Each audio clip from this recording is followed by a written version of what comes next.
કૃપા કરીને થોડો સમય કાઢીને જરૂર વાંચો। 1. ધીમે ધીમે તમારી આંખોને ઘડિયાળના કાંટાની દિશામાં અને પછી ઘડિયાળની વિરુદ્ધ દિશામાં ફેરવો। આ કસરત આંખના સ્નાયુઓને મજબૂત બનાવે છે। 2. જો તમને હાઈ સુગર લેવલની સમસ્યા હોય તો સવારે ખાલી પેટે કારેલાનો રસ પીવો અને આ ઉપાય સતત 2 મહિના સુધી પીવાથી તમારી સુગર કંટ્રોલમાં રહેશે। 3. જો કોઈને પેરાલિસિસનો હુમલો આવે તો તરત જ તેને 50 થી 100 ગ્રામ હૂંફાળું તલનું તેલ અને કાચું લસણ ચાવવા માટે આપો।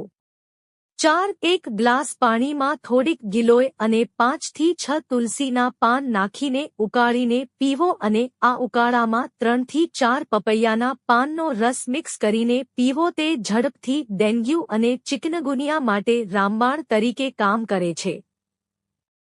5. જો ચહેરા પર ફોલ્લીઓ અને પિમ્પલ્સ હોય તો થોડા ચણાના લોટમાં થોડી મલાઈ અને 2 ચમચી લીંબુનો રસ નાખીને સારી રીતે મિક્સ કરો અને હવે આ મિશ્રણને અડધા કલાક સુધી ચહેરા પર લગાવો અને પછી આ ઘરેલું ઉપાયથી ચહેરો ધોઈ લો। કરચલીઓ દૂર થાય છે, ચહેરો ચમકદાર બને છે। 6. શિયાળાની બીમારીઓથી બચવા અને સ્વસ્થ રહેવા માટે તમારા આહારનું ધ્યાન રાખવું જરૂરી છે। શિયાળામાં તમારે કાળા મરી, આદુ, લસણ, તલ, કેસર અને ગોળ જેવી વસ્તુઓનું સેવન કરવું જોઈએ। 7. ગળામાં કાકડા અને ફોલ્લા હોય તો અડધા લીટર પાણીમાં 20 ગ્રામ મેથીના દાણા નાખીને ધીમી આંચ પર ઉકાળો અને પાણી ઠંડુ થાય એટલે ગાળી લો અને પછી તેમાં મીઠું નાખો। દિવસમાં 2 થી 3 વાર 5 થી 10 મિનિટ સુધી ગાર્ગલ કરવાથી કાકડાનો દુખાવો ઓછો થવા લાગે છે। 8. નાના બાળકોને દાંત ફૂટવા પર ખૂબ જ દુખાવો થાય છે। આ સિવાય ઉલટી, ઝાડા અને તાવ જેવી સમસ્યાઓ પણ થઈ શકે છે।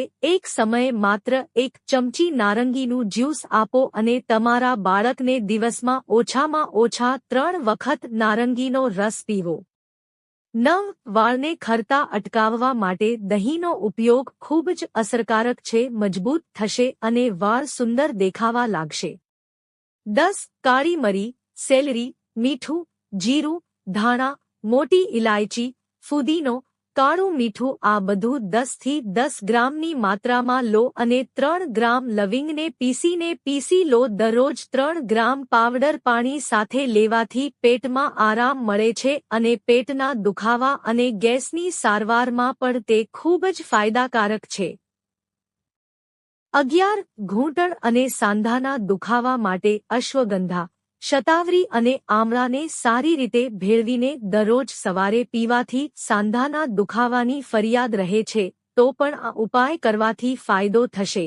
લસણના તેલમાં સેલરી અને હિંગ મિક્સ કરીને તેને ગરમ કરી સાંધાઓમાં માલિશ કરવાથી સાંધા અને ઘૂંટણના દુખાવામાં રાહત મળે છે।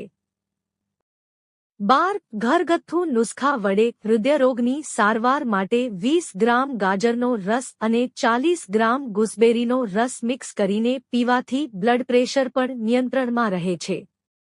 13. જો કોઈને અડધા માથામાં દુખાવો થતો હોય તો માથાના જે ભાગમાં દુખાવો વધુ થતો હોય ત્યાંના નાકમાં ગાયનું શુદ્ધ ઘી નાખવું।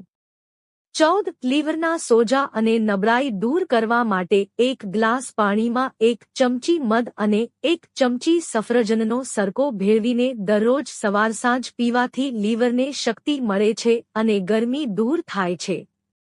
15. ચહેરા પરના ખીલ દૂર કરવા માટે લીમડાના પાનને પાણીમાં ઉકાળીને તે પાણીથી ચહેરો ધોઈ લો। 16. કિડનીના રોગોથી બચવા અને તેની સારવાર કરવા માટે વધુ પાણી પીવાથી કિડનીમાં રહેલા ઝેરી તત્વો પેશાબ દ્વારા બહાર નીકળી જાય છે। 17. જો તમે વધુ પડતી ખાવાની આદતથી પરેશાન છો અને ભૂખ ઓછી કરવા માટેના ઉપાયો અપનાવવા માંગો છો તો તમારા ભોજનમાં કાળા મરી અને લીલા મરચાંનું સેવન કરવાથી ભૂખ ઓછી થાય છે અને સ્થૂળતા ઘટાડવામાં મદદ મળે છે। 18. જો ડેન્ગ્યુના લક્ષણો જોવા મળે તો ગિલોયનું સેવન પણ એક સારો ઉપાય છે। 19. ભોજનના અડધા કલાક પહેલા આદુને મીઠા સાથે ખાવાથી ભૂખ વધે છે। 20 ઘણા લોકો તેમના પાતળા શરીરથી પરેશાન રહે છે અને તેમના પાતળાપણું દૂર કરવા માટે કેટલાક ઉપાયો કરતા રહે છે. તેનું મુખ્ય કારણ છે ખરાબ પાચન તંત્ર. કબજિયાતની સમસ્યા પણ થાય છે. જો તમે તમારું વજન વધારવા માંગો છો તો પહેલા પેટના રોગોની સારવાર કરો અને તમારી પાચનતંત્રને સ્વસ્થ રાખો. 21 કેન્સરની સારવારમાં હળદર અને ગૌમૂત્રનો ઉપયોગ એ કેન્સરના કોષોને નષ્ટ કરે છે. આ ઉપાય દિવસમાં 2 વાર 1 મહિના સુધી કરવાથી અદ્ભુત ફાયદો થાય છે. 22 જો તમને ક્યાંક ઈજા થઈ હોય અને દુખાવો થતો હોય તો દૂધમાં હળદર ભેળવી ગરમ દૂધ પીવો. 23 દાંત પર ઠંડુ માખણ ઘસવાથી દાંતની પીળાશ દૂર થાય છે. 24 રાત્રે સૂતા પહેલા દૂધ પીવું જોઈએ, તેનાથી સારી ઊંઘ આવે છે. 25 જો આખો દિવસ તડકામાં રહેવાને કારણે તમારા ચહેરાનો રંગ કાળો થઈ ગયો હોય તો દ્રાક્ષનો રસ ચહેરા પર લગાવો, તેનાથી ચહેરાનો રંગ પહેલા જેવો થઈ જશે. 26 જમ્યા પછી મોટી એલચી ખાવાથી ખોરાક ઝડપથી પચવામાં મદદ મળે છે. 27 દરરોજ સવારે દહીંનું સેવન કરવાથી શરીરમાં લોહીનું ઉણપ દૂર થાય છે. 28 ઠંડુ પાણી પીધા પછી ચા ન પીવી જોઈએ.